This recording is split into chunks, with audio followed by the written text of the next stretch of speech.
So welcome to Anderson's Bookshop in LaGrange. Tonight we have author Sue Burke, a local author who has written a science fiction book, Semiosis, and we're going to ask her a few questions about your book. So Sue, we're glad you're here with us tonight. Well, thank you for having me. And what inspired this book? It actually started in my dining room. I have a lot of houseplants, and one of the houseplants attacked another one. It was a vine, wrapped itself around it, and killed the plant. Wow. And I felt bad because I should be supervising the plants. But then, just like a month later, another plant attacked the plant next to it. And I thought, this might be serious. So I did some research, and I found out plants are horrible. They are essentially at war with each other at all times. They fight for sunlight, and they do terrible, mean things to each other if another plant is in the way. One of the reasons roses have thorns is because they climb over plants, and they use the thorns to anchor into that other plant so that they can climb better. And if it kills the plant beneath it, well, so too bad. So then I had this idea, okay, so plants are vicious, terrible things. And then I had to figure out how to make that into a story.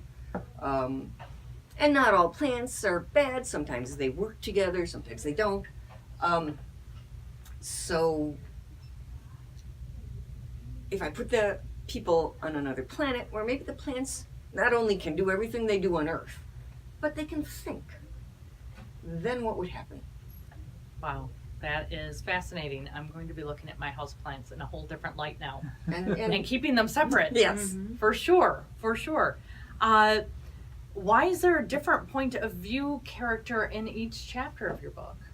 Well, that's because I tweak the plants a little bit, but in the end they're just slow. They react slowly. Plants here, if they're attacked by an insect, they can produce pesticides, but it might take them a day or two to do that. They just are not like us. Okay. So because they were slow, I had to give them time to react. And I did that by skipping from one generation to the next. Because like 20 years is time for the plant to really notice something's going on. Wow, okay. That is very cool. And the title, Semiosis, how did that come about? And what does it stand for? I never really got a title I liked for this novel. So when Tor bought it, I told my agent and my editor, I really hate the title I have for this, which I think at the time was transplants, as in transplanted plants, but it seems like transplanted organs or something. So that wasn't good. So we put together a list of words. Semiosis has to do with communications, with something being a symbol for a thing. Words, in the case of humans, ants use chemicals, bees do little flying things. There is some cross-species communication. If a dog growls at you, you know what that means. And so it's communication in the larger sense. That is great, and it's a great insight into how a title is come upon for books too. Mm-hmm. And the cover art, when I first saw the book, that art brought so many different ideas to mind. So did you come up with that, or is that something they come up with? Yeah, they do that. Okay. And then they show me it and say, do you like it? And the correct answer is yes. But I do love it. This is actually a photograph, a little colored with the, doctored with the color, but it is a plant on Earth called a sundew. And it is a carnivorous plant. They live around here in swamps. They're usually pretty small, which is good because they just eat bugs.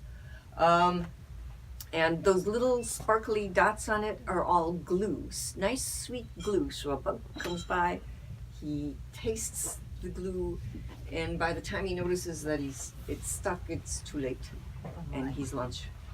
Wow. There are a couple of carnivorous plants in the book. Okay, and I can only imagine if they're in your book, they might be a little bigger than Yeah. the ones in our swamps. Where did the Thibaux Cats come from, and what are they? The Thibaux Cat.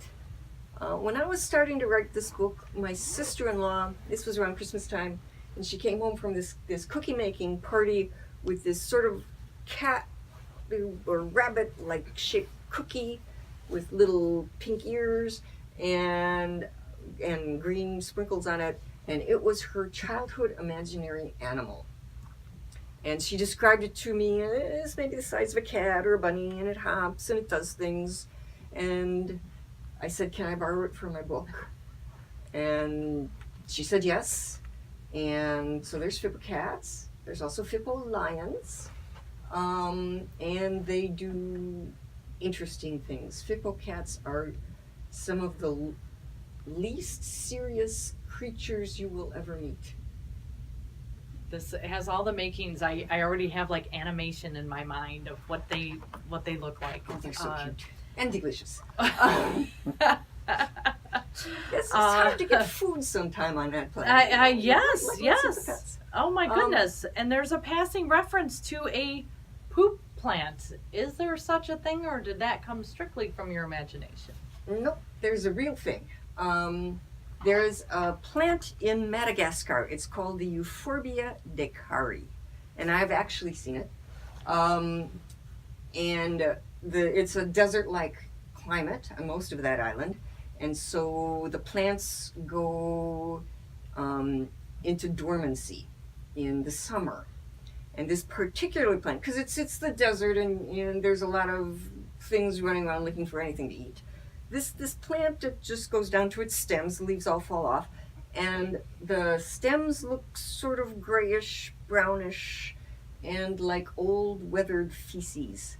This little pile of feces, so that nobody eats them. And I've seen it in dormant state in a botanical garden, and I was deeply impressed and so I decided that must be in the book too. It's very passing reference, but it's a real thing. That is very cool. Is there a message to this novel? Well, one of them is that I did not make up as much of the stuff in there as you might think. These are real things that happen on Earth. Communication by scent, that's what ants are doing. It's in there. No spoilers. But this is an amazing planet. We were talking a little earlier, what was it? Wallens? Well, what is it? The Secret Life of Trees? Yes. Trees talk to each other. Forests are alive. Trees think. They don't think, but they do have to make decisions. They do have to lead complicated lives, and they're very actively involved in their surroundings. Animals do surprising things. And by the way, ants by weight equal humans by weight on this planet. So who's in charge? Maybe it's not plants either. So Earth is just a wonderful, wonderful place.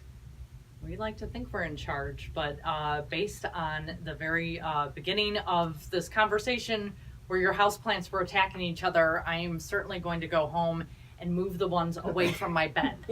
They're going to a corner of the room. Don't trust them. Not for a second. Sue, thank you so much for sitting with us and answering some questions.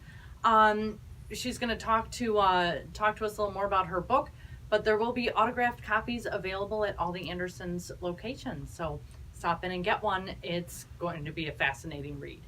Well, thank you.